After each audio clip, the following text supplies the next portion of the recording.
जैसे कि आपने एक शब्द अब सुना होगा कि ग्रहण योग्य है, क्योंकि मसीह में इस शब्द का बड़ा अर्थ है, बड़ा मायने करता है ये शब्द। क्योंकि यीशु मसीह ने भी ये बोला कि जब तुम किसी घर में जाओ तो उस घर में सबसे पहले कल्याण मांगो उस घर का, कि पिता इस घर का कल्याण कर, और यदि वे लोग उस कल्याण के योग्य होंगे तो तुम्हारा कल्याण वहां पर क्या हो जाएगा, ठहर जाएगा। हालेलुया।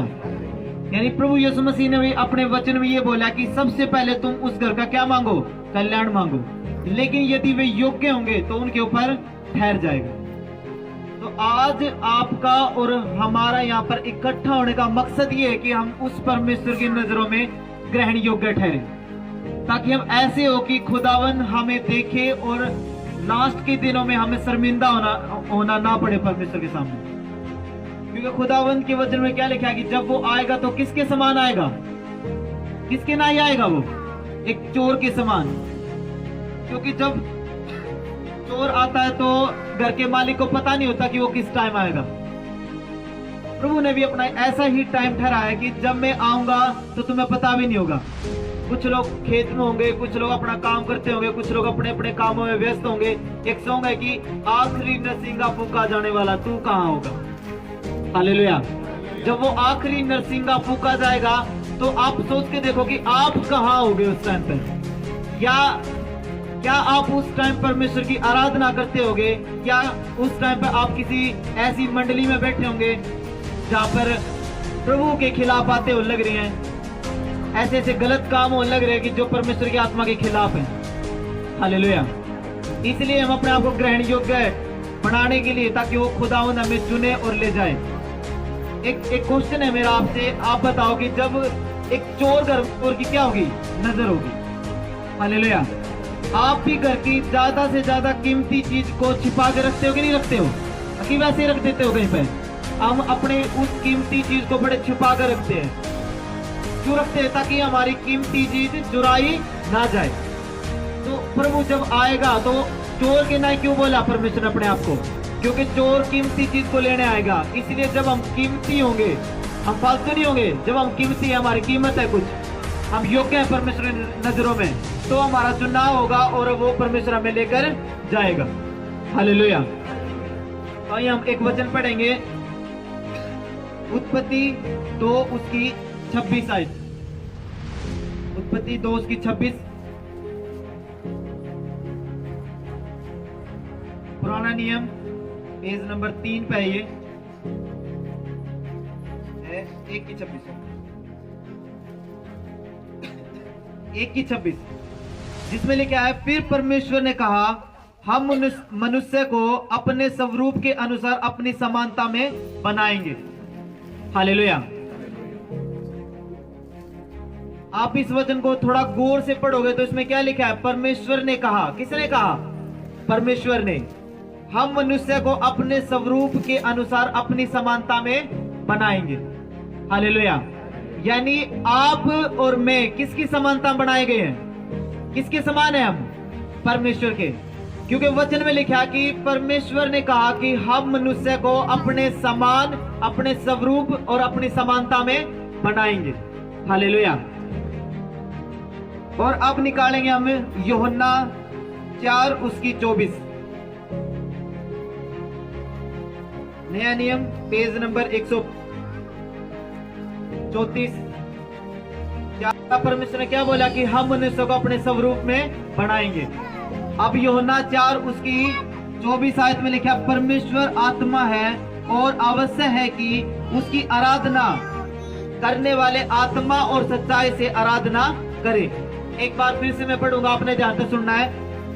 24 में लिखा है, परमेश्वर आत्मा है और आवश्यक है कि उसकी आराधना करने वाले आत्मा और सच्चाई से उसकी आराधना करें। हालेलुया। फर्स्ट आपने पढ़ा उत्पत्ति 1 आत्मा है। हालेलुया। अब एक बात सोच के देखो कि जब एक मनुष्य मर जाता है, उसके अंदर से आत्मा निकल जाती है, क्या आपने कभी आत्मा को निकलते देखा है? क्या आत्मा का स्वरूप आपने देखा किसी ने? आत्मा का कोई स्वरूप नहीं होता, आत्मा का कोई आकार नहीं होता। हालेलुया। लेकिन यहाँ पे वचन में क्या लिखा है कि परमेश्वर आत्मा है। क्या है परमेश्वर? आत्मा है। तो आत्मा का कोई भी रूप नहीं होता। और आगे वचन में हमने पढ़ा था कि परमेश्वर ने मनुष्य को अपने स्वरूप अपनी समानता में क्या है? बनाया है। अब जब परमेश्वर का कोई रूप ही नहीं है, आत्मा का कोई रूप नहीं है, फिर परमेश्वर ने अपने स्वरूप कैसे बनाया हमें? हालेलुया। आप बाइबल पढ़ते हो, बाइबल सुनते हो, क्यों सुनते हैं? हम पढ़ते हैं ताकि हम, आपका यहाँ बैठने का मकसद है, वचन सुनने का मकसद है कि आप परमेश्वर को जान सको। अब परमेश्वर ने अपने आप हमें अपने स्वरूप बनाया है, यानी इनडायरेक्टली हम इसमें अपने आप को क्या कर लग रहे? आज तक खोजने लग रहे। हालेलुया। अब बहुत सारे ये सोचेंगे कि जी हम अपने आप ने किस तरीके से खोजने लग रहे हैं। माइंड में आएगा कि हमें तो पता है कि हम कौन है, मेरा नाम ये है, मैं वहां आया हूँ, मैं उसकी माँ हूँ, या फिर मैं उसका भाई हूँ, मैं उसका बाप हूँ। आपके दिमाग में क्वेश्चन होगा कि अब पास्टर जी ने ये बोला है कि हम अपने आप को खोजने लग रहे हैं। आप में तो कोई ऐसा है जो अपने आप को नहीं जानता हो? क्या है आप में तो कोई? सब अपने आप को जानते हो कि नहीं जानते हो? आपका नाम क्या है, आप कहां से आए हो, आपका पता क्या है, आप सब जानते हो, हाँ के ना? हालेलुया। कितने जो अपने आप को जानते हैं? मेरी बातें किस किस के समझ में लग रही हैं? हमें तो कोई ऐसा तो नहीं जो अपने आप को नहीं जानता हो। लेकिन पता है एक दिन क्या हुआ? जैसे आज यहाँ पे प्रीच चल रही है, एक चर्च में ऐसी प्रीचिंग चल रही थी, सबने ध्यान से सुनना है, और पास्टर जी प्रचार कर लग रहे थे। तो वहां परमेश्वर के दास ने एक वचन पढ़ा कि ये संसार के दबे और कुचले लोगों मेरे पास आओ। अब वहां पर कुछ शरारती तत्व के बच्चे बैठे थे, वे सुनने लग रहे थे कि पास्टर जी ने क्या बोला कि हे संसार के दबे और कुचले लोगों, दबे और कुचले लोगों मेरे पास आओ। वे चुपचाप बैठे सुनने लग रहे थे। मीटिंग खत्म हुई, पास्टर जी बाहर थे, पास्टर जी के पास गए और जाके ये बोले कि जी आप नू बताओ, आप अंदर नू कह रहे थे कि दबे और कुचले लोगों मेरे पास आओ। हम यीशु मसीह के पास आए हैं, हम तो ना दबे हुए हैं ना कुचले हैं। एक बंदा कूद कर दिखाने लगा कि देखो जी हम तो कूदने लग रहे हैं, हमारे पर तो कोई बोझ ही नहीं है। हालेलुया। अब वो बोला देखो जी हम पर कोई बोझ नहीं है, हम तो फ्री हैं। कूदने लगे दोनों की जी हम पे तो कोई बोझ नहीं है। आप लोग लगे दबे और कुचले लोगों मेरे पास आओ, हम तो फ्री हैं। फिर पास्टर जी ने एक बात बोली कि मेरे से एक बात बताओ, तुम जब शमशान घाट में या फिर वहां पे कब्रिस्तान में एक मुर्दा को मिट्टी के नीचे दाबा जाता है, उसके ऊपर कितने टन माटी डाली जाती है? देखा किसी ने मुर्दा दफन होता हुआ? हालेलुया। जब एक मुर्दा को दफनाया जाता है तो उसके ऊपर काफी ज्यादा, मेरे ख्याल से बहुत ज्यादा माटी डाली जाती है। क्या उस मुर्दे को पता चलता है कि उसके ऊपर माटी डाली जा लग रही है? हालेलुया। उस मुर्दे के ऊपर कितनी भी माटी डालो, आप चाकू कूट कर डालो, क्या उस मुर्दे को अंदर पता चलेगा उसके ऊपर बोझ बड़ा लग रहा है? तो सेम वो पास्टर जी ये बोले कि जिस तरीका से उस मुर्दा में बोझ नहीं पता चलता, तो आपको भी वो बोझ जो आपके सर पे है और आप दबे और कुचले हो, आपको नहीं पता चलेगा जब तक आप मुर्दा हो। हालेलुया। यानी जब तक वे मुर्दा है तब तक उनको उसके ऊपर का बोझ फील नहीं होगा। पास्टर जी बोले कि अब कितने कूद दे रहे हो तुम, जिस तरीका से वो मुर्दा उसने मिट्टी का बोझ पता नहीं चला। जब तक तुम यीशु मसीह की हजूरी में नहीं आओगे और उसके वचनों के द्वारा अपने आप को नहीं जांचोगे, नहीं परखोगे, तो तुम्हें पता नहीं चलेगा कि तुम्हारे ऊपर कितना बोझ है और तुम कहां से दबे और कहां से तुम कुचले गए हो। हालेलुया। अब बहुत सारे लोग अपनी लाइफ में किस तरीके से लेकर चलेंगे कि जी ये किस्मतों का खेल है, या फिर आज मेरा भाई मेरे साथ धोखा नहीं करता तो मैं ऐसा नहीं होता, या हमारे रिश्तेदार हमारी मदद करते तो हम उठ जाते, या मेरा भाई मेरा साथ देता तो मैं ब्लेस होता। आज लोगों का ध्यान किसकी ओर है? लोगों की ओर है। क्यों है? क्योंकि वे परमेश्वर के वचनों को नहीं जानने वाले हैं। जिस दिन खुदावंद का वचन उन्हें जाना तो उन्हें पता चलेगा कि आज आप पहले अपने भाई के विजेते नहीं हो, अपने दोस्तों के विजेते नहीं हो, अपने रिश्तेदारों के विजेते नहीं हो। आज आप पहले हो तो क्यों? क्योंकि खुदावंद आपके साथ नहीं है। हालेलुया। कितने जो मेरी बातें समझ लग रहे आप में थे कि जिस तरीका था उस बंदा ने बोझ फील नहीं हुआ, वे कूद कूद कर बड़े खुश थे। जो मैंने क्वेश्चन आपसे फर्स्ट टाइम किया था अब यहाँ पे है कि कितने अपने आप को जानते हैं, तो आप बड़े हाथ उठा के ये बोलेंगे कि हम जानते हैं। लेकिन वास्तविक बात ये है कि आप सच्चाई में अपने आप को नहीं जान दे पाओगे। हालेलुया। यदि आप अपने आप को जानते हो तो आपको पता है कि ऐसे ऐसे कुछ काम है जो बंदा ने पता है कि ये गलत है, लेकिन तब भी वो करता है। आगे ना करता है कि नहीं करता है? यदि हम अपने आप को जानते तो क्या ऐसा करते क्या हम ऐसा? यदि हम सच्चाई जानते तो अपनी। हालेलुया। इसलिए हमारा मकसद ये है कि हम अपने आप को जान सके। हम उन बच्चों की तरह नहीं ठहरे जो कूद कूद कर दिखा ले रहे थे जी हम बड़े आजाद आ, हम स्वतंत्र आ। वो ने बोला तुम स्वतंत्र नहीं हो, तुम आजाद नहीं हो, तुम मुर्दा हो चुके हो। जितना बोझ तुम्हारे ऊपर अब आया नहीं तुम्हें पता नहीं चलेगा, लेकिन जिस दिन इसके अंदर जीवन गया तो वो बोझ तुम्हें फील होगा। हालेलुया। इसलिए हर वो मसीह जिसके अंदर खुदावंद का आत्मा नहीं है, आप उसने कहीं भी ले जाओ, आप उसके मुंह तक कैसी भी गालियां निकलवाओ, आप उन्हें छेड़ दो, वो तरह तरह की गालियां दे इसके। क्यों? क्योंकि उसके ऊपर बोझ फील नहीं होगा। क्यों नहीं होगा? क्योंकि वो अंदर का मुर्दा है, वो खत्म है, वो डेड हो चुके हैं। क्यों? क्योंकि अंदर खुदा का आत्मा नहीं है। हालेलुया। लेकिन जब खुदा का आत्मा आपके अंदर आएगा तो बोझ फील होगा आपको। किसी ने गाली दे दी तो बोझ फील होगा, प्रार्थना नहीं की तो बोझ फील होगा, दान नहीं दिया तो बोझ फील होगा, मीटिंग नहीं ली तो बोझ फील होगा। हालेलुया। ये बोझ फील आपने स्टार्ट होंगे। कब होंगे? जब आप आत्मिक रूप से जीवित हो चुके हो, जिंदा हो चुके हो। पता नहीं क्या मिस कर दिया आवाज। क्यों है? क्योंकि उनके अंदर क्या है? खुदा का आत्मा आ चुका है। जिनके अंदर खुदा का आत्मा नहीं है, मैं पीछे बैठ के बड़ी चुगलियां करते हैं, गालियां देते हैं, लोगों के बारे में पता नहीं कैसी कैसी योजनाएं बनाते हैं। क्यों? क्योंकि आज तक खुदा का आत्मा अंदर नहीं है।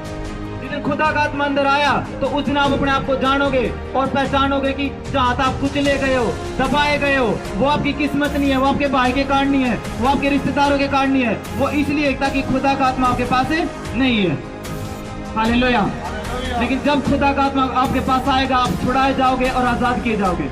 क्योंकि वचन में क्या लिखा है कि जहाँ खुदा का आत्मा वहां स्वतंत्रता और आजादी है, छुटकारा है।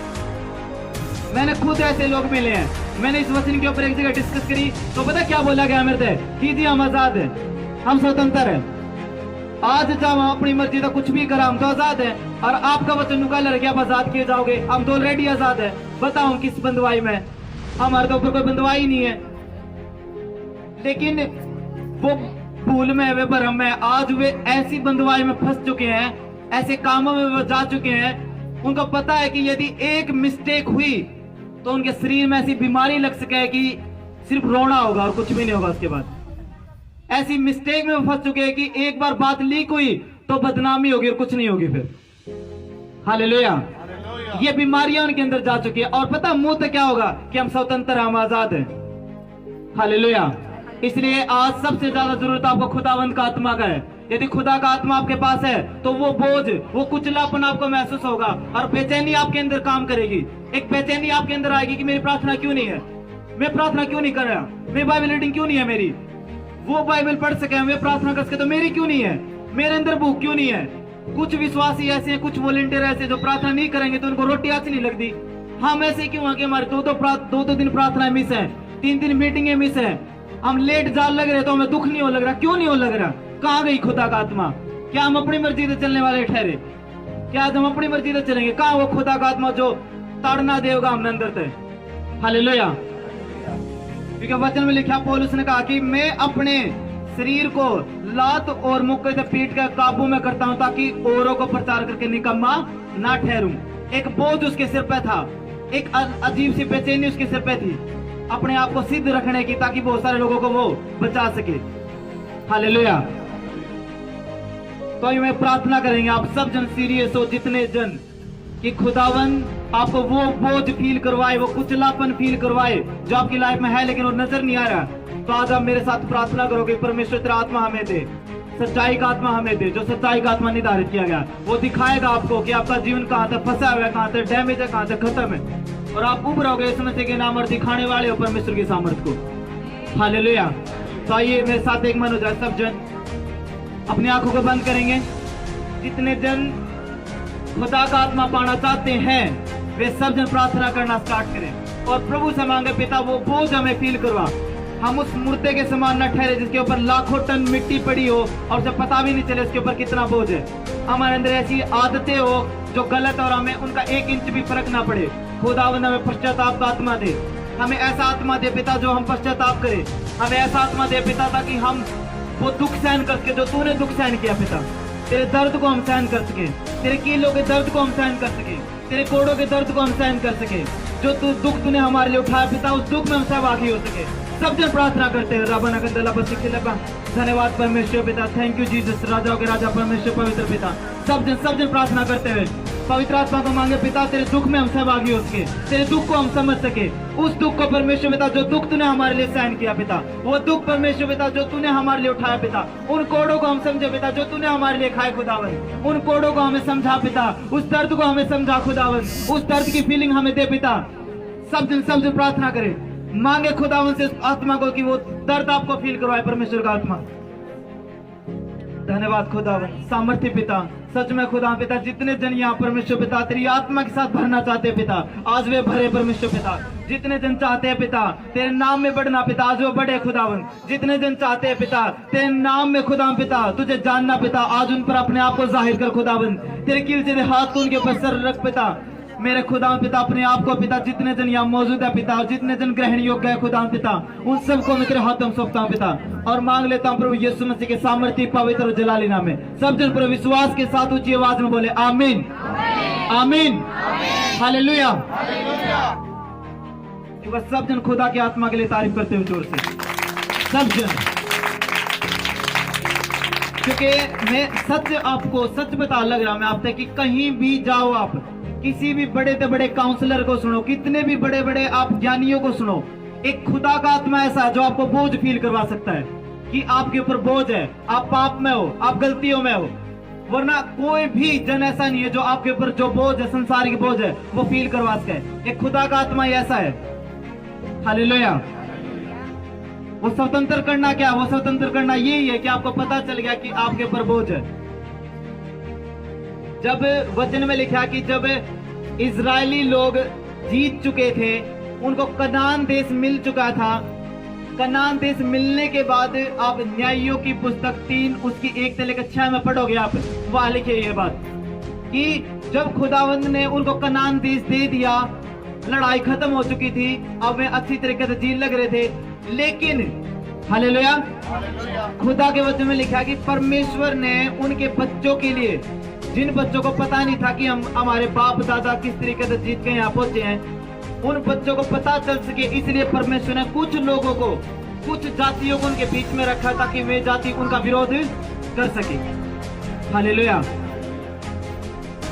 कितने जो मेरी बात समझ लग रहे आप मदद कि इजरायली लोग जब जीते तो उनको क्या मिला था, बोलो कनान देश। और कनान देश में वे बड़े सुख और शांति से रहने लग रहे थे।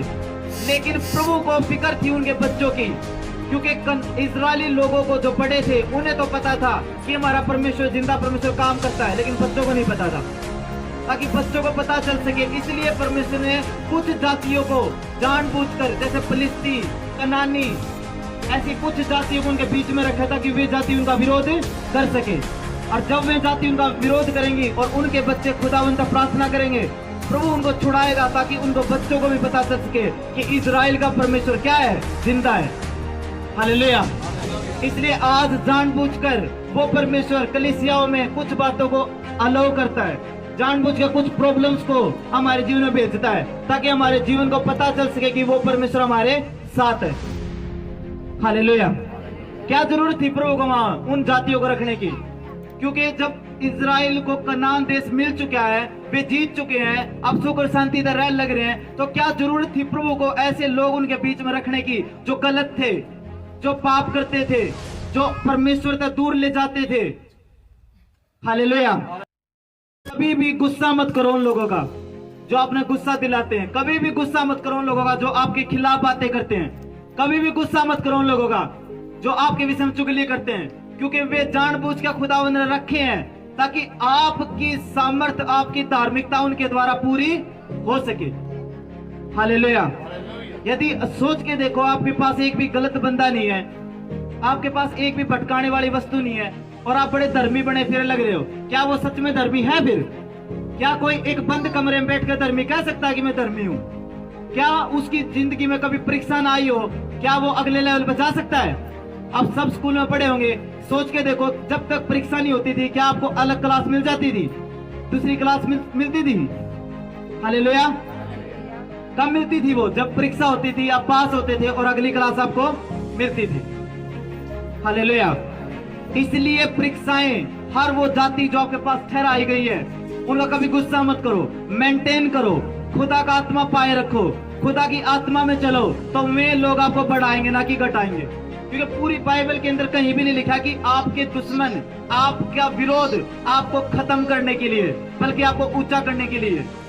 आगे ना, हर वो विरोधी, सोच के देखो, एक अपनी लाइफ में जाकर देखो, जब भी आपकी लाइफ में विरोध आया होगा तो आप ऊंचे किए गए होंगे। जब भी आपके पास गाड़ी देने का मौका आया होगा और आपने गाड़ी नहीं दी होगी तो आपने सामर्थ्य फील करी होगी परमेश्वर की।